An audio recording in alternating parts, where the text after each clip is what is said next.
გამარჯობა, ეთერშია კურიერის 3 საათზე ახალ ამბებს კურიერის გუნდთან ერთად მე კესო ქაფიანიძე გაგაცნობთ. ქართული ოცნების სარჩელი უკვე მზადა. სამი პარტიის აკრძალვის მოთხოვნით საკონსტიტუციო სასამართლოს მმართველი პარტია დღეს მიმართავს. სარჩელზე არსებული ხელმოწერების ავთენტურობა პარლამენტმა უკვე დაადასტურა, რითაც 88 დეპუტატს სასამართლოში სარჩელის წარდგენის უფლება ოფიციალურად მიეცა. ნაციონალური მოძრაობის, ახალისა და ლელოს არაკონსტიტუციურად გამოცხადების შესახებ გადაწყვეტილება სასამართლომ წარმოებაში მიღებიდან 9 თვის ვადაში უნდა მიიღოს. მმართველი გუნდი კონკრეტულ 3 პარტიას რადიკალურ ოპოზიციას უწოდებს და მათი რადიკალური ქმედებების აკრძალვასა და პოლიტიკური ველის მოსუფთავებას ითხოვს. ოპოზიცია კი ბრძოლის გაგრძელებას აანონსებს. ვის რა შეფასება აქვს საკითხთან დაკავშირებით, ამას ლელა ჯავახიშვილისგან გავიგებთ. ლელა, ეთერში ხარ. საკონსტიტუციო სარჩელი დღეს ოფიციალურად დარეგისტრირდება სასამართლოში და ამის შემდეგ დაიწყება უკვე სამართლებრივი პროცესი, რაზეც ქართული ოცნება ჯერ კიდევ 2024 წლის საპარლამენტო არჩევნებამდე ალაპარაკდა. რა არის კონკრეტული პარტიების არაკონსტიტუციურად გამოცხადების მთავარი პოლიტიკური მიზანი და სამართლებრივი არგუმენტი ამაზე დღეს პარლამენტის თავმჯდომარე მედიასთან საკმაოდ ვრცლად ისაუბრა. შალვა პაპუაშვილმა კიდევ ერთხელ განმარტა, რა კრიტერიუმების გათვალისწინებით მოხვდნენ ნაციონალური მოძრაობა, ახალი და ლელო ასაკრძალი პარტიების სიაში და რატომ არ შეეხო სარჩელი იგივე გიორგი გახარიას პარტიას. ნებისმიერ დემოკრატიის ვალდებულება რეაქცია რადიკალიზმზე, შესაბამისად იმ შემთხვევაში, თუ კი ეს 3 პარტია, რომელთან დაკავშირებითაც მიმართეთ საკონსტიტუციო სასამართლოს, აიკრძალება, ამის შედეგი იქნება დერადიკალიზაცია ქართული პოლიტიკის და ეს იქნება შესაძლებლობა, რომ შეიქმნას დემოკრატიული სივრცე, არა რადიკალური, ექსტრემისტული და ხედავთ ჩვენ მათ შორის ტერორისტული მიდრეკილებების მქონე ჯგუფების. ორი კრიტერიუმი იყო მთავარი, ურთიერთდაკავშირებული კრიტერიუმი, იმის განსაზღვრავად, თუ რომელი პარტიის წინააღმდეგ მიგვემართა საკონსტიტუციო სასამართლოში. პირველი ეს გახლავთ, რამდენად მყარი არის სამართლებრივი არგუმენტები პარტიის არაკონსტიტუციურობასთან დაკავშირებით. აუცილებელი ასევე ერთ-ერთი პირობა არის, რომ ის რეალურ საფრთხეს უქმნიდეს კონსტიტუციურ წყობილებას და ერთკაციანი, მარგინალური, დე-ფაქტო თუ უბრალოდ ქაღალდზე არსებული პარტიები, რა თქმა უნდა, ამ საფრთხეს არ უქმნიან. ამიტომ ასე განისაზღვრა პარტიები, რაც შეეხება გახარიას პარტიას, მოგახსენეთ, რომ მან პირველ კრიტერიუმშივე, რაც შეეხება სამართლებრივ არგუმენტს, თავს უშველა იმით, რომ შემოვიდა პარლამენტში. თავად გახარიას პარტიაში ერთის მხრივ აღიარებენ, რომ ცდილობდნენ უმრავლესობისთვის არ მიეცათ საბაბი სარჩელში მოხვედრილიყვნენ, თუმცა მეორეს მხრივ აცხადებენ, რომ პარლამენტში შესვლა იყო მათი თანმიმდევრული პოლიტიკის შედეგი, განსხვავებით სხვა პარტიებისგან, რომლებიც ბოიკოტის რეჟიმში დარჩნენ. რადიკალურად განსხვავებული შეფასებები კეთდება ამ საკითხებთან დაკავშირებით. მათ ყოფილ საარჩევნო პარტნიორებში, ლელოში აცხადებენ, რომ სარჩელი არის პოლიტიკური რეპრესიის იარაღი. ვერაფრით ვერ მოგვიშორეს, ვერ წყლით, ვერ აირებით, ვერ ჯარიმებით, ვერ ლიდერების დაჭერებით. ამანაც არ იმუშავა და მოდი აუგზავნოთ ის ძალა, რომელმაც შეიძლება სერიოზული ოპონირება გაგვიწიოს. და ჩვენ ვართ ძლიერი საქართველოს ზუსტად ის ძალა, რომელსაც ეშინია ამ ეგრეთ წოდებულ ხელისუფლებას. ოცნების ვერც ერთი მაღალჩინოსნის გამორადგომი ვერანაირ დისკომფორტს ვერ შეგვიძლია. ჩვენი პარლამენტში შემოსვლა განაპირობა იმან, რომ 4 ოქტომბერს ჩვენ ვიხილეთ სრულიად უპასუხისმგებლო პროვოკაცია. და გვარჩვენა ჩვენმა სწორმა და თანმიმდევრულმა პოლიტიკამ. ვერავის ვერ დაუწყებთ ბუდიშების ხდას იმისთვის, რომ როგორ გავბედეთ თურმე პოლიტიკურმა პარტიამ და ყველაფერი გავაკეთეთ იმისთვის, რომ ოცნებისთვის არ მიგვეცა საბაბი ჩვენი აკრძალვა. ის იმათ ვარა შეცვალეს. ამ პარტიებმა ფაქტობრივად აი ბოლო 1 წლის განმავლობაში, როდესაც მათი გზა იყო ბოიკოტი და იცისას ჩვენმა საზოგადოებამ კარგად, ფაქტობრივად გამოდის, რომ საკუთარი თავად აიგრძალეს. მართლ გუნდში კი განმარტავენ, რომ სახელმწიფო ვალდებურია რეაგირება ჰქონდეს სახელმწიფოსთვის დამაზიანებელ პოლიტიკურ საქმიანობაზე. უმრავლესობაში აცხადებენ, რომ ნაციონალური მოძრაობაც და მათთან დაკავშირებული პარტიებიც წლების განმავლობაში ეწეოდნენ კონსტიტუციის 23 მუხლით გათვალისწინებულ დაუშვებელ საქმიანობას. კონსტიტუციის 23 მუხლში ფაქტობრივად ჩანაწერი არ არის, რომელიც არ დაერღვიოს ნაციონალურ მოძრაობას და ეს ნიშნავს, რომ ეს პარტია თავისი საქმიანობის განმავლობაში ძირს უთხრიდა საქართველოს კონსტიტუციას, ქართულ სახელმწიფოს და პირდაპირ მტრობდა და დღესაც მტრობს ქართველ ხალხს. შესაბამისად, დარწმუნებული ვარ, საკონსტიტუციო სასამართლოს ექნება ერთადერთი გადაწყვეტილება და ამისთვის ყველა არგუმენტი საჯაროა და საზოგადოებამაც კარგად იცის. საკონსტიტუციო სარჩელის პარალელურად კონკრეტული პარტიების საქმიანობას დაარეგულირებს ეგრეთ წოდებული მემკვიდრე პარტიების ინსტიტუტიც. მადლობა ლელა, თქვენ უსმენთ ლელა ჯავახიშვილს. საკონსტიტუციო სარჩელი როგორც რადიკალიზმის დასრულება ქვეყანაში. თემაზე პრემიერ-მინისტრმა იმედის ეთერში ისაუბრა. ირაკლი კობახიძის განმარტებით საქართველოში იწყება პროცესი, რომელიც სრულფასოვანი დემოკრატიული სისტემით ჩამოყალიბებასთან არის დაკავშირებული. პრემიერის თქმით, რომ არა რევოლუციის მოწყობის მცდელობები ქვეყანა მეტად განვითარდებოდა. ეს იქნება სწორედ რომ დემოკრატიული სისტემის ჩამოყალიბების დასაწყისი. ჩვენ მთელი ამ წლების განმავლობაში ვერ შევძელით საქართველოში სრულფასოვანი ჯანსაღი დემოკრატიული სისტემის ჩამოყალიბება, სწორედ ამ რადიკალიზმის გამო, რომელსაც აღვივებენ კონკრეტული პოლიტიკური ძალები. ესენი არიან ის პოლიტიკური ძალები, რომლებიც მოქმედებენ გარე ძალების კარნახით, მათ არ აქვთ საკუთარი დღესასრიგი, ისინი არ მუშაობენ ქართულ ხალხთან, ერთადერთი ვისთანაც მუშაობენ, ესენი არიან საკუთარი ასე ვთქვათ, ხელმძღვანელები ქვეყნის გარეთ და საბოლოო ჯამში მათი მთავარი დავალება არის ქვეყანაში რადიკალიზმის გაღვივება. რადიკალიზმის პირობებში, რა თქმა უნდა, ვერც ერთ ქვეყანაში ვერ შედგება ჯანსაღი დემოკრატიული სისტემა. აქედან გამომდინარე, რადიკალიზმის დასრულება იქნება სწორედ დასაწყისი იმ პროცესისთვის, რომელიც დაკავშირებულია ქვეყანაში ნამდვილი ჯანსაღი სრულფასოვანი დემოკრატიული სისტემის ჩამოყალიბებასთან. და სწორედ ამ პასუხისმგებლობით მოქმედებთ ჩვენ. ეს არ არის ჩვენი სუბიექტური ინტერესი. თქვენ ხედავთ, რომ ამ წლების განმავლობაში უკვე 13 წელია ჩვენ 10 არჩევნები მოვიგეთ ზედიზედ, სწორედ ამ პოლიტიკურ ძალასთან, რომლის აკრძალვაზეც არის დღეს საუბარი. როდესაც შენ ერთადერთი ოპონენტი არის სრულად გაცვეთილი პოლიტიკური ძალა, რა თქმა უნდა, ეს შანსებს გიზრდის მართლ პარტიას. ეს არ არის სუბიექტური ინტერესი.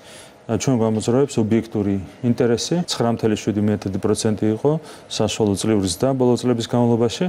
9.7-ის მაგივრად შეიძლება ყოფილიყო მაგალითად 12.7%, რომ არ ყოფილიყო, წარმოიდგინეთ ამ წლების განმავლობაში რევოლუციის მოწყობის 5 მცდელობა. მაგრამ ეს რადიკალიზმი, რა თქმა უნდა, არ გვაძლევს მაქსიმალური შედეგების მიღწევის საშუალებას. ამიტომ ქვეყანა უნდა დავასვენოთ. ქვეყანა უნდა დავასვენოთ ამ რადიკალური პოლიტიკური ძალისგან, რასაც ქვია კოლექტიური ნაცმოძრაობა და ზუსტად ამას ემსახურება ეს სარჩელი. ჩეხეთი, უკრაინა, მოლდოვა, საბერძნეთი და გერმანია. ეს იმ ქვეყნების ჩამონათვალია, სადაც პარტიების აკრძალვა დამკვიდრებული პრაქტიკაა. ქართული ოცნება გარე და შიდა ძალების კრიტიკას უსამართლოს და დაუსაბუთებელს უწოდებს. კრიტიკის საპასუხოდ კი ევროპის სხვადასხვა ქვეყანაში ბოლო წლების განმავლობაში სასამართლოს ან სამთავრობო გადაწყვეტილებით არაერთი პოლიტიკური პარტიის აკრძალვასა და არსებულ ანალოგებზე საუბრობენ. ანუკა ბუავა განავრცობს თემას და ის შემოუერთდება კურიერს. ანუკა, ეთერში ხარ. დღეს პარლამენტის თავმჯდომარემ საკმაოდ ვრცლად ისაუბრა საკონსტიტუციო სარჩელთან და პარტიების აკრძალვის საკითხთან დაკავშირებით. ჩალვა პაპუაშვილმა თქვა, რომ არაერთი ქვეყანა არის მსოფლიოს მასშტაბით, სადაც პოლიტიკურ პარტიებს საქმიანობა აეკრძალა. როგორც თქვენც აღნიშნეთ, მათ შორის არის უკრაინა, ჩეხეთი, გერმანია, ასევე მოლდოვა და ასევე საბერძნეთი, სადაც კონკრეტულ პოლიტიკურ პარტიებს სხვადასხვა დროს აეკრძალათ საქმიანობა. მათ შორის არის უკრაინაც, როგორც გითხარით, სადაც 3 პოლიტიკური პარტია არის, 2 2022 წელს, 1 კი 2023 წელს, რომელსაც საქმიანობის უფლება შეუწყდა და აეკრძალა. თუმცა სხვადასხვა საფუძვლით არის და ძირითადად საქმიანობის აკრძალვის საფუძველი არის ექსტრემისტული განწყობების, საფრთხე ეროვნული უსაფრთხოებისთვის, ასევე დემოკრატიული პრინციპების წინააღმდეგ წასვლა. ანალოგიური საფუძვლით მომზადდა საქართველოს შემთხვევაშიც საკონსტიტუციო სარჩელი კონკრეტული პოლიტიკური პარტიების წინააღმდეგ, თუმცა როგორც პარლამენტის თავმჯდომარე ამბობს, საქართველოს მიმართ განწყობები და კრიტიკა არის განსხვავებით ამ კონკრეტული ქვეყნების მიმართ გამოხატული განწყობებისა და შალვა პაპუაშვილი ამბობს, რომ მაგალითად უკრაინისა და მოლდოვის შემთხვევაში, როდესაც იქნა ანალოგიური გადაწყვეტილება მიღებული, არც ერთ ევროპელ პარტნიორს და ბიუროკრატს არ უთქვამს ერთი სიტყვაც ამასთან დაკავშირებით, პირიქით მხარს უჭერდნენ კიდეც მსგავს გადაწყვეტილებებს, თუმცა საქართველოსთან დაკავშირებით ფაქტობრივად არ წყდება კრიტიკა პრაქტიკა, რაც შავლო პაპუაშვილის თქმით არის ორმაგი სტანდარტის მანიშნებელი და საერთაშორისო პრინციპების წინააღმდეგ მიმართული ქმედება, რაც კატეგორიულად მიუღებელია ქართული ოცნებისთვის. ჩვენ ნახეთ ეს უკრაინაში, მოლდოვაში, სხვა ქვეყნებში, გერმანიაში ჯერ კიდევ განიხილება, ახლახანს განიხილება საკითხი ერთ-ერთ პარტიის, რომელსაც ყველაზე მაღალი მხარდაჭერა აქვს და პარლამენტისშიც არის წარმოდგენილი მისი აკრძალვის შესახებ და საქართველოსთან მიმართებით მე ორმაგ სტანდარტსაც აღარ დავარქმევ. ზოგიერთის თვალში ქართველი ხალხი არის რაღაცა მეორე ხარისხოვანი ხალხი სავარაუდოდ და ჩვენ არ გვაქვს უფლება რომ ისეთივე ინსტრუმენტები გაგვაჩნდეს როგორც სხვა დემოკრატიულ ხალხებს და საზოგადოებებს აქვს. ამიტომ ამგვარი დამოკიდებულება გასაკვირი არ არის. გავიხსენებ ერთ-ერთ ჩემს შეხვედრას შარშან ერთ-ერთი ქვეყნის ელჩთან, როდესაც ჩვენ წიასაარჩევნო კამპანიის განმავლობაში ზუსტად ერთ-ერთი ჩვენი საკითხი, რომელსაც საარჩევნო დაპირების სახით ვაყენებდით, იყო ნაცმოძრაობის და ამ რეჟიმის კონსტიტუციურ სამართლებრივი გასამართლება. ამასთან დაკავშირებით წუხილი გამოთქვა პარტიების აკრძალვასთან დაკავშირებით. მე მას უთხარი რომ კი, მაგრამ აი უკრაინაში, მოლდოვაში ხომ აკრძალეს და მისი პასუხი ხო კი, მაგრამ ისინი პრორუსული პარტიები იყვნენ. აი ასეთი რა გითხრათ, გეოპოლიტიკური კრიტერიუმებით უყურებს ზოგიერთი სამყაროს და არა სამართლებრივი კრიტერიუმებით. ანუ გამოდის, რომ თუ პარტია არის პრორუსული, ის აპრიორი ასაკრძალია, აიკრძალება და კაცშვილი ამაზე ხმას არ მოიღებს და თუ კი პარტია არის რადიკალური კონსტიტუციური წყობილების დამხობის რამდენიმე მცდელობა ქონდა, მას ყველაფერი ეპატიება, თუ კი მას ჩაეხუტება რომელიღაცა ევროკომისარი. ასე ყოფენ სამყაროს, ასე ვთქვათ და ეს არის სწორედ წესებზე დაფუძნებული საერთაშორისო წესრიგის უპატივცემობა. პარტიების აკრძალვის პრაქტიკას და იმ პრეცედენტებს, რომელიც ჩვენ დავასახელეთ სხვადასხვა ქვეყნის შემთხვევაში, იცნობენ ოპოზიციური პარტიების წარმომადგენლებიც, მაგალითად გახარიას გუნდში ამბობენ, რომ მათთვის ცნობილია იმ კონკრეტულ ქვეყნებში არსებული პრაქტიკის შესახებ, თუმცა მეორეს მხრივ ისინი ამტკიცებენ, რომ განსხვავებულ მოცემულობაში იქნა იმ ქვეყნებში მიღებული გადაწყვეტილება, საქართველოს შემთხვევა კი არის განსხვავებული. რაც შეეხება სახელისუფლებო გუნდს, ქართულ ოცნებაში ამბობენ, რომ სწორედ ერთადერთი ლოგიკური გამოსავალი და გადაწყვეტილება არის ის, რომ კონკრეტული პარტიების, ვინც ქვეყნის დაზიანებით არის მუდმივად დაკავებული და მათ შორის ანტიკონსტიტუციური მოქმედებებით გამოირჩევა, იქნა ეს კონკრეტული გადაწყვეტილება მიღებული საკონსტიტუციო სარჩელის მომზადებასთან დაკავშირებით და შესაბამისად არ არის ლოგიკური ის კრიტიკა, რომელიც ისმის საქართველოსთან დაკავშირებით, როგორც მართლ პარტიაში ითქვა, საკონსტიტუციო სარჩელის მომზადებით სახელისუფლებო გუნდი იცავს დემოკრატიას ქვეყანაში. ის კი არ გვიკვირს, რომ ზოგადად პოლიტიკური პარტიის აკრძალვა ეს მართლაც გასაგებია, რომ ასეთი პრეცედენტები მართალია იშვიათ შემთხვევაში და გამონაკლისის შემთხვევაში, მაგრამ არსებობს, ხო? მაგრამ განსხვავება საქართველოსთან ის არის, რომ საქართველოში უბრალოდ აღარ ყავს დამოუკიდებელი სახელმწიფო ინსტიტუტები. ამიტომ ვერ არის და ვერ იქნება ვერაზრო სწორი საქართველოს რეალობა შეადარო ევროკავშირის რომელიმე წევრი ქვეყნის რეალობასთან. პარტიების აკრძალვის მაგალითები გვაქვს როგორც ევროკავშირის ქვეყნებში, ასევე ასოცირებულ ქვეყნის მაგალითებზეც. და ამის საჭიროება დგება მაშინ, როდესაც კონკრეტული პოლიტიკური ჯგუფები თავს ესხმიან დემოკრატიას და ეს არის სწორედაც რომ ეროვნული დემოკრატიების დაცვის ერთ-ერთი ყველაზე მნიშვნელოვანი და მყარი ნაბიჯი. ჩვენ შემთხვევაში სწორედ ასეა, ვინაიდან არ ყოფილა საქართველოში დემოკრატიული პროცესი, რომლის მონაწილეც ნაცები ყოფილან. ყოველ ჯერზე ისინი პირიქით პირისპირდებიან და ებრძვიან დემოკრატიას და საქართველოს კონსტიტუციას. აქედან გამომდინარე, რა თქმა უნდა, ერთადერთი ლოგიკური გზა სწორედ იმისთვის, რომ ჩვენ დავიცვათ ჩვენი დემოკრატია, არის რომ ესეთი ანტიკონსტიტუციური და ანტიდემოკრატიული პარტიები არ არსებობდნენ. საკონსტიტუციო სარჩელი, რომელსაც საფუძვლად უდევს საგამოძიებო კომისიის დასკვნა, ეხება სამ პოლიტიკურ პარტიას, საუბარია ნაციონალურ მოძრაობაზე, ლელოსა და პარტია ახალზე და შესაბამისად სწორედ ამ პარტიების წინააღმდეგ არის მიმართული საკონსტიტუციო სასამართლოს კი 9 თვიანი ვადა ექნება იმისთვის, რომ კონკრეტული გადაწყვეტილება მიიღოს. მთავარი სასარჩელო მოთხოვნა კი არის ის, რომ ამ პარტიებს შეუწყდეთ საქმიანობის უფლება და ისინი კანონ გარეშე გამოცხადდნენ. მადლობა ანუკა ბუავა ერთვებოდა კურიერის პირდაპირ ეთერში. გერმანიის ხელისუფლება თავს იკავებს იმ ენჯეოების დასახელებისგან, რომლებსაც საქართველოში აფინანსებს.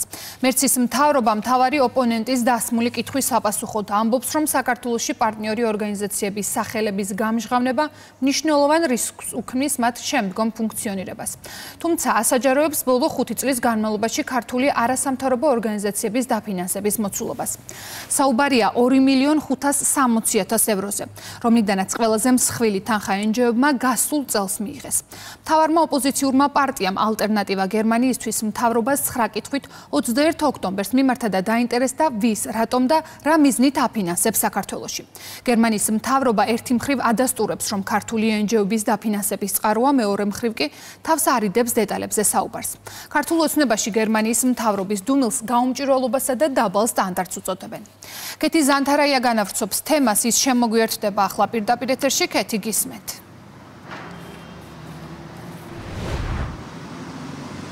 გერმანიის მთავრობის მიერ გასაჯაროვებული პასუხებიდან ირკვევა, რომ გერმანელი გადასახადების გადამხდელთა თანხები ნამდვილად ირიცხებოდა ქართული არასამთავრობო ორგანიზაციების ანგარიშებზე და სწორედ არასამთავრობო ორგანიზაციების გავლით ხმარდებოდა ეს თანხები არაერთ მიმართულებას. თავად გერმანიის მთავრობა ადასტურებს და ამ პასუხებში წერია ის, რომ ეს თანხები ირიცხებოდა და იხარჯებოდა როგორც ეკონომიკური და სოციალური, ასევე პოლიტიკური ჩართულობის გაზრდის და გაძლიერების მიმართულებით. საქართველოში ბოლო 5 წლის მონაცემებს ასაჯაროვებს გერმანიის მთავრობა და როგორც უკვე აღნიშნეთ, ყველაზე მეტი თანხა ენჯეოების ანგარიშზე გადარიცხული არის გასულ წელს. ჩვენ რა თქმა უნდა მოვისმინეთ ამ საკითხთან დაკავშირებით სახელისუფლებო გუნდის პოზიცია, ქართული ოცნების ლიდერები ინტერესდებიან იმასთან დაკავშირებით, რატომ არის ეს ინფორმაცია არასრულყოფილად გასაჯაროვებული, თანხების ნაწილი დადასტურებული არის, თუმცა რომელ ორგანიზაციებს ჩაერიცხათ ეს თანხები ამ ეტაპზეც უცნობი არის. პარლამენტის თავმჯდომარის განცხადებით, ასეთი დამოკიდებულება გერმანიის მთავრობის მათში იწვევს გაოცებას პირველ რიგში იმასთან დაკავშირებით, რომ დაბალი დონე არის გამჭვირვალობის სტანდარტის გათვალისწინებით. სადეპუტატო შეკითხვაზე უბრალოდ ინფორმაცია დაუმალა გერმანიის მთავრობამ იმ პარტიის წარმომადგენლებს, რომელსაც დღეს გერმანიაში ყველაზე დიდი მხარდაჭერა აქვს. აბსოლუტურად გაუგონარი და აღამაშფოთებელია ის საფუძველი, რომლითაც უმალავს გერმანიის მთავრობა საკუთარ პარლამენტს მაკონტროლებელ ორგანოს ინფორმაციას, თითქოს მიზეზად მოყვანილია თითქოს საქართველოში ენჯეოების მიმართ არის რაღაც დევნა და მათ უფრთხილდებიან. ეს არის მხოლოდ საბაბი იმისთვის, რომ დამალონ რეალური ინფორმაცია. საარჩევნო წელს 2024 წელს რეკორდული რაოდენობით თანხა დაიხარჯა გერმანული ბიუჯეტიდან ქართულ ენჯეოებზე და რა გააკეთეს ქართულმა ენჯეოებმა შარშან არჩევნებისას, ყველამ დავინახეთ. ეს იყო საარჩევნო კამპანიაში პირდაპირ ჩართულობა ამ ენჯეოების, ეს იყო საარჩევნო თაღლითობა ისვედის და მსგავსი სადამკვირვებლო ეგრეთ წოდებული ორგანიზაციების მხრიდან და ეს იყო არჩევნების შემდეგ რევოლუციის და დამხობის მონაწილეობა და საქართველოს პარლამენტზე შტურმი. საქართველოში აღმოჩნდა, რომ შარშან გერმანიის მთავრობამ დახარჯა რეკორდული რაოდენობით ფული ენჯეოებზე და უმალავს ქართველ ხალხს, უმალავს საქართველოს ხელისუფლებას, უმალავს გერმანიის პარლამენტს და უმალავს გერმანიის ხალხს, ვის ფულსაც ის ხარჯავს. ასე რომ განსაცვიფრებელია უბრალოდ ის დაბალი სტანდარტი, გაუმჭვირვალობა და ანგარიშვალდებულებისგან გაქცევა, რაც ჩვენ აი ამ წერილით ვიხილავთ.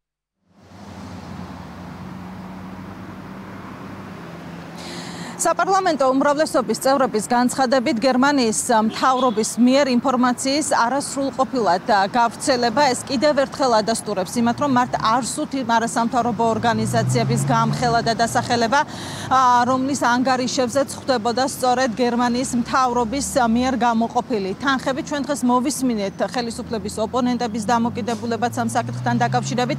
ისინი კითხვის ნიშნის ქვეშ აყენებენ და სკეპტიკურად უყურებენ თავად პარტია ალტერნატივა გერმანიისთვის მიერ მომზადებულ შეკითხვებს, რომელიც გაეგზავნა სწორედ გერმანიის მთავრობას და რომელზე პასუხითაც გაირკვა, რომ გერმანიის მთავრობა ნამდვილად აფინანსებდა არასამთავრობო ორგანიზაციებს და ისინი ამბობენ, რომ ამ საკითხთან დაკავშირებით დეტალებზე საუბარი არ სურთ. მის პარტია, რომელიც თქვენ ახსენეთ, არ არის გამორჩეული დემოკრატიის სტანდარტით. მათი მხრიდან გაკეთებული განცხადებები ჩვენთვის ნაკლებად რელევანტურია. არსებობს სხვადასხვა სახის დაშვება. პირველი არის ის, რომ რიგი საკითხების არის კონფიდენციალური, დიახ, როდესაც სხვადასხვა სახის დახმარების გაწევა ხდება. აი ეს განცხადება დასტურია იმისა, რომ გერმანიას არ სურს ღიად საჯაროდ და გამჭვირვალედ ისაუბროს იმ ფინანსებზე, რომელსაც ის არასამთავრობო თუ სხვა ორგანიზაციას საქართველოში უგზავნის. ეს კიდევ ერთხელ ნათლად მეტყველებს იმაზე, რომ ის კანონები, რომელიც საქართველოს მიიღო გამჭვირვალობასთან მიმართებაში, აბსოლუტურად სწორი და აუცილებელი იყო. არ შეიძლება უცხოური ფული ქვეყანაში შემოდიოდეს და არ იცოდეს საზოგადოებამ, სახელმწიფომ თუ რა თანხა არის, რა მიზნებისთვის არის, ვინ არის ამ თანხების მიმღები და რაში უნდა დაიხარჯოს ეს თანხები. წინააღმდეგ შემთხვევაში ჩვენ შეგვიძლია ვივარაუდოთ, რომ სწორედ ეს ის თანხები არის, რომელიც თავის დროზე ამერიკის შეერთებული შტატებიდან, USAID-ის და NED-ის მეშვეობით აქ ეგრეთ წოდებული ფერადი რევოლუციებისა და უკიდურესი მემარცხენე იდეოლოგიის დამკვიდრებას ემსახურებოდა.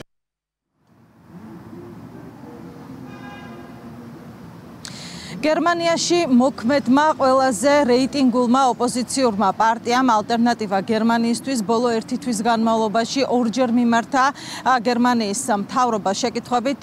პირველ რიგში ეს შეკითხვები უკავშირდებოდა საქართველოში გერმანიის ელჩის საქმიანობას, ხოლო დაახლოებით 1 კვირის წინ მათ კიდევ მოამზადეს დაახლოებით 9 კითხვა იმასთან დაკავშირებით და მიმართეს საკუთარ მთავრობას ინფორმაციისთვის, თუ რაში იხარჯებოდა და საერთოდ დაიხარჯა თუ არა გერმანიის მთავრობის მხრიდან ქართულ არასამთავრობო ორგანიზაციების დაფინანსებასთან დაკავშირებით.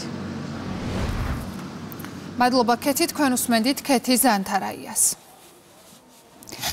სანქციების საკითხებში ევროკავშირის სპეციალური წარმომადგენლის გამოგზავნილ წერილს თბილისში პოლიტიკური შეფასებები მოჰყვა. საქართველოს მთავრობისთვის გამოგზავნილ ღია წერილში დევიდ ოსალივანი ხელისუფლებას მადლობას უხდის სანქციების პირობების დაცვაში. მისი თქმით, საქართველოს უმაღლეს დონეზე გამოხატა ერთგულება და ქმედითი ნაბიჯები ევროკავშირის მიერ რუსეთისთვის დაწესებული სანქციების გვერდის ავლის თავიდან ასაცილებლად. ქართული ოცნების განცხადებით მისასალმებელია ევროკავშირის მხრიდან მიღებული ობიექტური შეფასება. მათივე თქმით, ოპოზიციას, რომელიც საკუთარ ქვეყანას სანქციების გვერდის ავლაში ადანაშაულებდა და შავ ხვრელზე აქტიურად საუბრობდა, პასუხი ამ წერილით გაეცა. შოთა ფალამანდიშვილი მუშაობს თემაზე და ის მოგვიყვება, რა პოლიტიკური შეფასებები მოჰყვა ოსალივანის ღია წერილს. დევიდ ოსალივანის წერილს დღეს პარლამენტის თავმჯდომარე გამოეხმაურა. შალვა პაპუაშვილის თქმით, ეს არის პირდაპირი აღიარება ბრიუსელიდან იმის, რომ საქართველოს უკვე 3 წელზე მეტია, რაც რუსეთისთვის დაწესებული სანქციების თვალსაზრისით თანამშრომლობს ევროკავშირთან და იცავს ყველა იმ წესსა და სტანდარტს, რომელიც ამ კუთხით არის მიღებული, ასე ვთქვათ, ევროკავშირის მასშტაბით. შალვა პაპუაშვილმა ასევე გაიხსენა არასამთავრობო სექტორისა და ოპოზიციის ბრალდებები სანქციების გვერდის ავლასთან დაკავშირებით და ისაუბრა იმაზეც, რომ ხშირად ხელისუფლების ოპონენტების მხრიდან, რომლებიც მისი თქმით სწორედ ევროკავშირის დედაქალაქიდან ფინანსდებიან, იყო ცრუ ბრალდებები, მათ შორის რეექსპორტთან დაკავშირებით, რასაც, ასე ვთქვათ, კიდევ ერთხელ გაეცა პასუხი და რაც კიდევ ერთხელ გახდა ნათელი საზოგადოებისთვის, რომ რეალურად საქართველოს ხელისუფლება ასრულებს ყველა ვალდებულებას და ამავდროულად იცავს იმ წესებს, რომელიც ევროკავშირის სტანდარტით სანქციებთან დაკავშირებით არის დაწესებული. როდესაც ერთის ხრივ სანქციებთან დაკავშირებით ევროკავშირის მთავარი წარმომადგენელი უკვე მერამდენეჯერ აქებს საქართველოს ხელისუფლების მოქმედებას ამ ხრივ და იცით, რომ საქართველოს როგორც რუსეთთან მოსაზღვრე ქვეყანა, რა თქმა უნდა, ზოგადად რისკის ზონაში არის იმ ხრივ, რომ ბევრმა შეიძლება მოისურვოს, იფიქროს, რომ საქართველოს ტერიტორია გამოიყენოს სანქციებისთვის გვერდის ასაუბრად, თუმცა საქართველოს ხელისუფლება იმდენად ეფექტიანი კონტროლის მექანიზმი შეიმუშავა, რომ არათუ საყვედური არ გვსმენია მათგან შექების მრავალი შემთხვევა და ახლა ეს ოფიციალური წერილიც იყო. ბრიუსელმა მილიონები დახარჯა NGO-ებზე იმ დეზინფორმაციის გასავრცელებლად, რასაც ჩვენ 3 წელზე მეტია უკვე ვისმენთ საქართველოსთან დაკავშირებით და ერთი ფაქტი ერთი ფაქტი ვერ დაასახელეს, ერთი ფაქტი, ხომ? რეალურად ხომ შეიძლება რაღაც ექსცესები ყოფილიყო, ერთი ფაქტი ვერ დაასახელეს და ამის პარალელურად ხედავთ, რომ ბალტიის ქვეყნებს გაქანებული ვაჭრობის აქვთ, რა ქვია, მიმოსვლა გემებით, ნავთობის გადაზიდვა, ბალტიის ქვეყნების ლიდერების ოჯახის წევრებს აქვთ ვაჭრობა რუსეთთან, ესტონეთის ყოფილი პრემიერ-მინისტრის კალასის მეუღლე, რომლის ბიზნესშიც ისიც მონაწილეობდა, დაკავებული იყო რუსეთთან ბიზნესით. მათ შორის სხვათა შორის შეიძლება ჩვენ საზოგადოებამ არის ის ქალბატონი კალასის მეუღლეს ბიზნესი რუსეთთან მოიაზრებდა ისეთი ნივთების და საქონლის მიწოდებას, რომელიც შესაძლოა გამოყენებული იყოს ძალოვანი სტრუქტურების მხრიდან.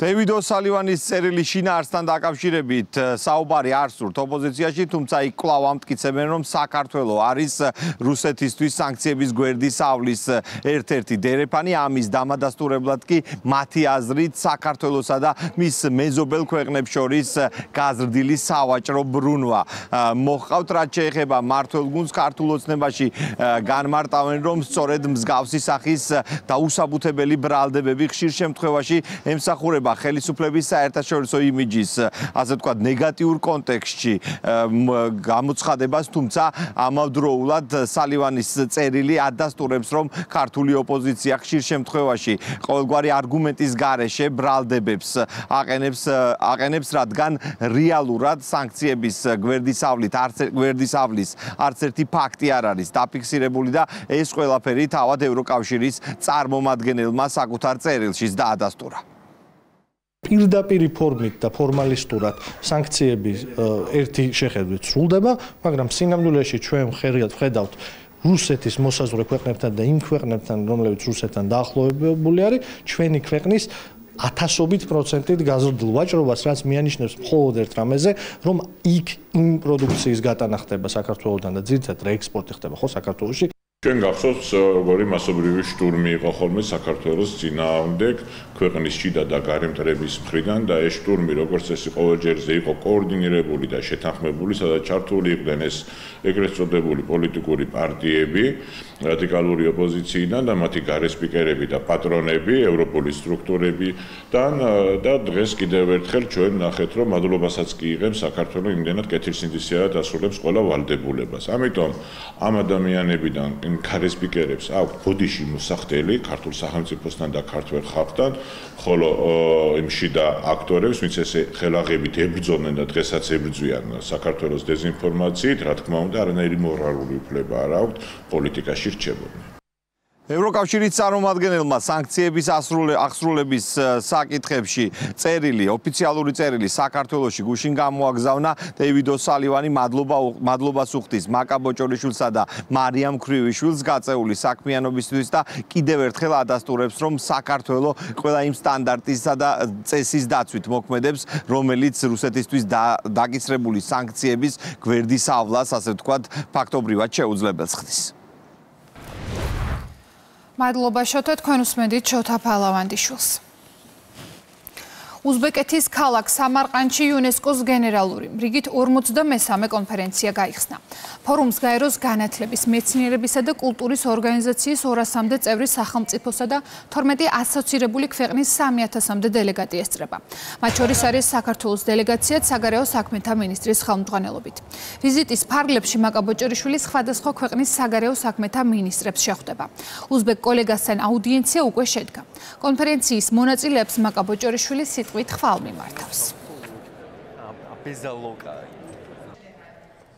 ეს კონფერენცია საკმაოდ ისტორიული არის იმ მიზეზის გამო, რომ პირველად იუნესკოს არსებობის ისტორიაში ისტარდება პარიზის გარეთ, საფრანგეთის გარეთ და კერძოდ შერჩეულ იქნა ისეთი ისტორიული მემკვიდრეობის ქალაქი, როგორიც არის უზბეკეთის ქალაქი სამარყანდი. ჩვენი დელეგაციის ხელმძღვანელი საგარეო საქმეთა მინისტრი მაკა ბოჭორიშვილი ხვალ დილას მიმართავს სესიის მონაწილეებს, სადაც ისაუბრებს იუნესკოს მნიშვნელობაზე საქართველოსთვის, როგორც ერთ-ერთი უძველესი ქვეყანა მსოფლიოში და მისი გზავნილები იქნება ძალზე საინტერესო დამსწრე საზოგადოებისათვის ამაში დარწმუნებული ვარ. ასევე მინდა მოგახსენოთ, რომ ამ ფარგლებში, კონფერენციის ფარგლებში ჩვენ ვაპირებთ გავმართოთ კულტურული ღონისძიება, ისეთი როგორც გამოფენა, ასევე ქართული ხალხური სიმღერის ანსამბლი ბასიანი წარდგება მაყურებლის წინაშე და ეს ყველაფერი ძალზე საინტერესო იქნება მონაწილე ქვეყნებისათვის, როგორც მოგეხსენებათ, ფაქტიურად მთელი მსოფლიოური წარმოდგენილი და იუნესკოს ყურადღება მიპყრობილია სამარყანდისკენ. საქართველოში იმყოფება ყაზახეთის პარლამენტის ქვედა პალატის მაჟილისის თავმჯდომარე იერლან კოშენოვს პრეზიდენტი მიხეილ ყაველაშვილი უკვე შეხვდა. მხარეებმა საქართველოსა და ყაზახეთს შორის არსებულ მეგობრულ კავშირებსა და თანამშრომლობაზე ისაუბრეს. აღნიშნა, რომ ქვეყნები სტაბილური სავაჭრო პარტნიორები არიან და ბოლო პერიოდში ორმხრივი სავაჭრო ბრუნვა სწრაფი ტემპით იზრდება. პრეზიდენტის შემდეგ იერლან კოშენოვს პრემიერი შეხვდა. საუბარი შეეხო სხვადასხვა სფეროში პარტნიორობას. ყურადღება გამახვილდა სავაჭრო ეკონომიკური კავშირების მზარდ დინამიკაზე და სატრანსპორტო ლოგისტიკურ სფეროში თანამშრომლობაზე. ასევე შუა დერეფნის მნიშვნელობაზე. კოშენოვი დილით პარლამენტში იმყოფებოდა, სადაც შალვა პაპუაშვილმა უმასპინძლა. განიხილეს საპარლამენტო კავშირების შემდგომი გაძლიერების შესაძლებლობები. ამ კუთხით დადებითად შეაფასეს ოფიციალური ვიზიტის ფარგლებში პარლამენტებს შორის თანამშრომლობის მემორანდუმის გაფორმება. ყურადღება გამახვილდა სექტორულ კომიტეტებსა და აპარატებს შორის თანამშრომლობის გაღრმავებაზე. ხელი მოვაწერეთ ჩვენს პარლამენტს შორის თანამშრომლობის მემორანდუმს, რომელიც ითვალისწინებს როგორც პარლამენტის კომიტეტებს შორის, მეგობრობის ჯგუფებს შორის აქტიურ თანამშრომლობას იმ ძირითად საკითხებზე, რომელიც ჩვენი ქვეყნების თანამშრომლობის ერთ-ერთი მთავარი ღერძია, როგორც არის შუა დერეფანი, ასევე კულტურული მიმართულებით თანამშრომლობა და თანამშრომლობთ ასევე პარლამენტის აპარატებს შორის გამოცდილების გაზიარების მხრივ. თბილისის მერვე მოწვევის საკრებულო პირველ სხდომას მართავს. პროცედურის მიხედვით სხდომა ცესკოს თავმჯდომარემ გახსნა. საკრებულოს თავმჯდომარედ ზურაბ აბაშიძე აირჩიეს. 4 ოქტომბრის არჩევნების შედეგად დედაქალაქის საკრებულოში წარმოდგენილი ყავს 4 პარტიას საკუთარი წარმომადგენელი. ქართულ ოცნებას თბილისის თვითმმართველ ორგანოში 45 წარმომადგენელი ყავს. 2 ლელოსა და გირს, 1 კი კონსერვატორები საქართველოსთვის.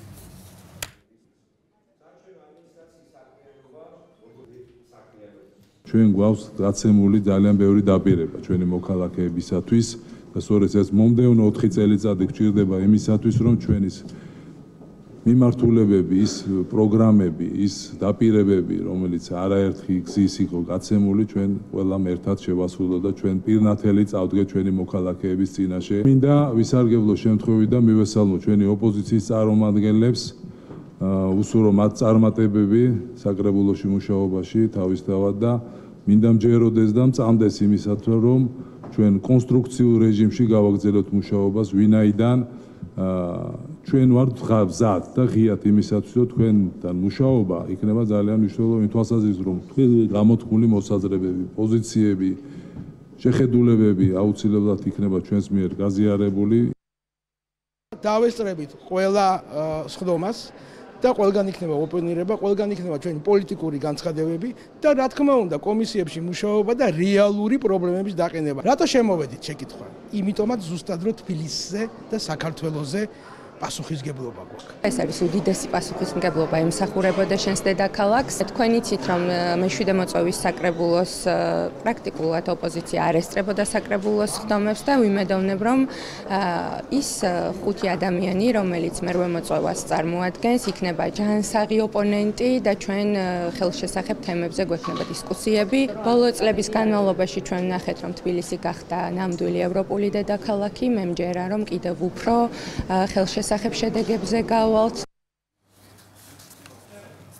ახალარჩეული საკრებულოს პირველი სხდომა გაიმართა ბათუმშიც. აირჩიეს თავმჯდომარე და მისი მოადგილეები.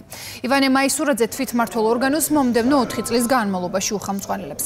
დღევანდელ სხდომაზე დაარეგისტრიეს ფრაქციებიც. მე-6 მოწვევის საკრებულო 25 წევრისგან შედგება, რომელთაგან 22 ქართული ოცნების სახელითაა შესული. თითო წევრითაა წარმოდგენილი გირჩი, ლელო და გახარია საქართველოსთვის. მანდატის შეჩერებაზე საკრებულოს დღეს გახარიას პარტიის წევრმა ჯემალ ანანიძემ მიმართა, ის პარტიის საპარლამენტო სიაშია. ყველა კარგ საქმეში ვაპირებ, რომ მხარში ამოუდგე ნებისმიერ კარგ წამოწყებას, ნებისმიერ კომისიას, რაც იქნება გასაკრიტიკებელი, უკან არ დავიხებ და ვპირდები მოსახლეობას, რომ მოსახლეობას ეცოდინება ყველა ის კარგი წამოწყება, რომელიც ექნება საკრებულოს და ყველა ის გამოწვევა, პრობლემა და ცუდი გადაწყვეტილებაც, რომელსაც დააპირებენ და რომელსაც მიიღებენ. ჩვენ მზად ვართ მივიღოთ ყველა კრიტიკა, ყველა ჯანსაღი კრიტიკა, რა თქმა უნდა, მზად ვართ მოვისმინოთ ყველა ხედვა, ყველა იდეა, ყველა ინიციატივა, რათა ერთიანი ძალისხმევით მივიღოთ ბათუმზე ორიენტირებული ჩვენ ქალაქებისთვის და ჩვენი ქალაქისთვის, მისი მომავლისთვის. დღესვე ასევე შეიკრიბა ზუგდიდის მუნიციპალიტეტის ახალი მოწვევის საკრებულოც. თვითმმართველ ორგანოში თავმჯდომარედ ზუგდიდის ყოფილი მერი მამუკა წოწერი აირჩიეს. აირჩა მისი სამი მოადგილეც. სამივე ქართული ოცნების წარმომადგენელია. უმრავლესობის წევრებისგან დაკომპლექტდა ასევე ფრაქცია ქართული ოცნება დემოკრატიული საქართველო. 50 კაციან საკრებულოში 58 წარმომადგენელი სწორედ მართველ პარტიას ყავს. ლელოსა და გახარიას პარტიას კი თითო-თითო. მათგან დღევანდელ სხდომას მხოლოდ ლელოს წევრი დაესწრო, თუმცა კენჭისყრის პროცედურებში მონაწილეობა არ მიუღია. საზოგადოებრივი მოძრაობა ერთიანი ნეიტრალური საქართველო, რომელიც პარტია ტყალიბდება ყრილობისთვის ემზადება. ვატო შაქარაშვილის განცხადებით ყრილობა უახლოეს პერიოდში ჩატარდება და საპარლამენტო არჩევნებისთვის დაიწყება მზადება. ნეიტრალური საქართველოს წევრები რეგიონებში გასვლას და მოსახლეობასთან შეხვედრებს გეგმავენ. მათი განცხადებით პარტიის დაფუძნების გადაწყვეტილება მიიღეს გარე ზეწოლის, ქვეყნის შიდა საქმეებში ჩარევის და ოპოზიციის საქმიანობის ფონზე. მოძრაობა აცხადებს, რომ საქართველოსთვის ნეიტრალური სტატუსის გამოცხადება იქნება ქვეყნის სუვერენიტეტისა და ეკონომიკური შესაძლებლობების აღიარება. პირველი რიგის ამოცანა ახლა გვაქვს კანონით გათვალისწინებული პროცედურების გავლა და ყრილობის ჩატარება და შემდეგ რა თქმა უნდა ახლო კონტაქტი ჩვენს მოსახლეობასთან, შეხვედრები ინტენსიური დედაქალაქში და საქართველოს მასშტაბით. გადავალთ მოქმედებათა გეგმის აღსრულებაზე, რაც მიზნად ისახავს ქვეყანაში ქართული პოლიტიკური სივრცის გაჯანსაღებაში ჩვენი მნიშვნელოვანი წვლის შეტანას და ცხადია საბოლოო ჯამში ნეიტრალიტეტის იდეის ქვეშ მუშაობაზე, რათა მივახციოთ საქართველოს ნეიტრალურ სტატუსს, რაც მიგვაჩნია, რომ ახალ მსოფლიო წესრიგში, რომლის კონტურების ჩვენს თვალწინ იკვეთება და ფაქტია, რომ ეს იქნება მრავალპოლუსიანი მსოფლიო წესრიგი, ჩვენ ხედავთ, რომ საქართველო ამ ახალ მსოფლიო პოლიტიკურ რეალობაში უნდა იყოს ნეიტრალური სახელმწიფო, რაც მიგვაჩნია, რომ იქნება ყველაზე მყარი გარანტი ჩვენს ქვეყანაში გრძელვადიანად მშვიდობის, სტაბილურობის და ეკონომიკური წინსვლის უზრუნველსაყოფად. რეკლამის შემდეგ კურიერი ეთერში ბრუნდება, განვაგრძობთ გამოშვებას. პირი, რომელმაც გუშინ ცოტნე დადიანის ქუჩაზე ავტომობილით რამდენჯერმე სახიფათო მანევრი შეასრულა, ფსიქიატრიულ დაწესებულებაშია გადაყვანილი. ის კლინიკაში მკურნალობას გაივლის. ფაქტზე საქმე უკვე აღიძრა. სამართალწარმოება ადმინისტრაციული კოდექსის 2 მუხლით მიმდინარეობს. ინციდენტი ცოტნე დადიანის ქუჩაზე მოხდა მეათე საჯარო სკოლასთან საპროტესტო აქციის პარალელურად ერთ-ერთმა მძღოლმა სახიფათო მანევრით ეგრეთ წოდებული დრიფტაობა დაიწყო. შემთხვევის ამსახველი კადრები სოციალურ ქსელში გავრცელდა.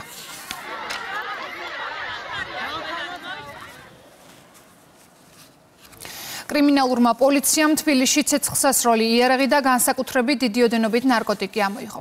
დაკავებულია წარსულში სხვადასხვა დანაშაულისთვის ნასამართლები 1985 წელს დაბადებული პირი. ბრალდებული საცხოვრებელი სახლის შხრიკის შედეგად ამოღებულია პისტოლეტი, რევოლვერი და 28 საბრძოლო ვაზნა. ასევე ნარკოტიკული საშუალება ბუპრენორფინი. დანაშაულები 20 წლამდიან უვადო თავისუფლების აღკვეთაზე თვალისწინებს. პროკურატურამ პირადი ცხოვრების საიდუმლოს უკანონო მოპოვების შენახვის და 14 წლის ასაკს მიუღწეველის მიმართ ჩადენილი გარყვნილი ქმედების ფაქტებზე ერთი პირი დააკავა. გამოძიების მიხედვით ბრალდებული სოციალური ქსელის ინსტაგრამის მეშვეობით აწარმოებდა მიმოწერას 13 წლის არასრულწლოვანთან. რა დროსაც მუქარისა და იძულების შედეგად მოიპოვა და ნებართვის გარეშე ინახავდა დაზარალებულის პირადი ცხოვრების საიდუმლოს შემცველ ინტიმური შინაარსის ფოტო-ვიდეო მასალას და არასრულწლოვან ურთიერთობის გაგრძელების მიზნით აღნიშნული მასალის გავრცელებით ემუქრებოდა. დანაშაული 12 წლამდე თავისუფლების აღკვეთას ითვალისწინებს. ქუთაისის განახლებული საერთაშორისო აეროპორტის 13 წლის დაბადების დღესთან დაკავშირებით აეროპორტების გაერთიანების ორგანიზებით სხვადასხვა ტიპის ღონისძიებები იმართება. დავით აღმაშენებლის სახელობის აეროპორტი ამოქმედებიდან დღემდე 8.800.000 მგზავრს და 30.000-ზე მეტ რეისს მოემსახურა. საერთაშორისო აეროპორტებიდან 7 ავიაკომპანია ევროპისა და აზიის 17 ქვეყნის 32 მიმართულებით ოპერირებს. ჩვენ მგზავრებს შევთავაზებთ სასიამოვნო სურპრიზებს და სხვადასხვა საინტერესო შეთავაზებებს. ეს არის წარმატების ისტორია, რომელიც სამოქალაქო ავიაციის განვითარებასთან მჭიდროდ არის დაკავშირებული. 13 წლის განმავლობაში ქუთაისის აეროპორტი სრულიად განახლდა, გაფართოვდა 6-ჯერ და თითქმის 8.8 მილიონ გზავრს მოემსახურა. დღის მდგომარეობით ქუთაისის საერთაშორისო აეროპორტი ევროპაში ერთ-ერთ ყველაზე მზარდ აეროპორტს წარმოადგენს. წელს ველოდებით 1.8 მილიონ გზავრს, წლევანდელი მონაცემებით თუ შევადარებთ წინა წლის ანალოგიურ პერიოდს, უნდა აღინიშნოს, რომ 10%-იანი ზრდა გვაქვს.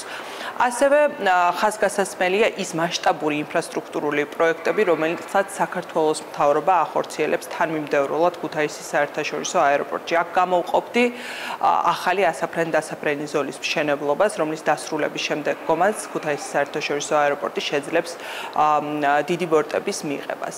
ასევე ჩვენ ვნერგავს ელექტრონულ სერვისებს. კარიბის ზღვის აუზის სტიქიური უბედურების ზონა. რეგიონში ქარიშხალი მელის ამძვინვარებს.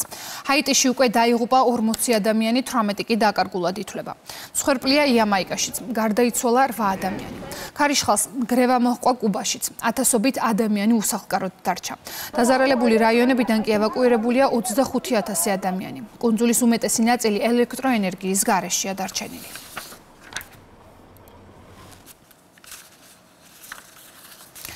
ლუვრის ძარცვასთან დაკავშირებით კიდევ 5 პირი დააკავეს. ინფორმაცია ფრანც 24-მა პარიზის პროკურორზე დაღრდნობით გაავრცელა. ამავე ბრალდებით დაკავებულმა კიდევ 2 პირმა დანაშაული აღიარა. ორივე ბრალდებული გასულ კვირას აიყვანეს. მათ წინასწარი პატიმრობა შეეფარდათ. მსოფლიოს ერთ-ერთი უდიდესი მუზეუმი 19 ოქტომბერს გაძარცვეს. ამ დრომდე უცნობია რა ბედი ეწია მუზეუმიდან წაღებულ მონარქების და ნაპოლეონის კოლექციის 8 ძვირფას ნივთს. მათი საერთო ღირებულება 88 მილიონი ევროა.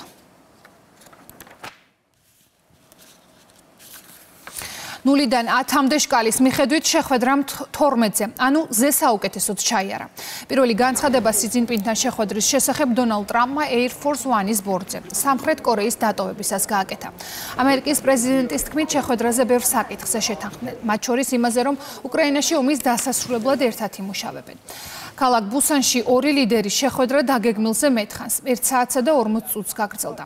მისი დასრულების შემდეგ ადგილზე კომენტარი მედიასთან აღარ გაკეთებულა. კურიერი 3-ზე ამით დასრულებულია. ჩვენ ერთმანეთს 6 საათზე შევხვდებით. მანამდე კი ყველა სიახლეს გაეცანით რუსთავი 2.0-ზე.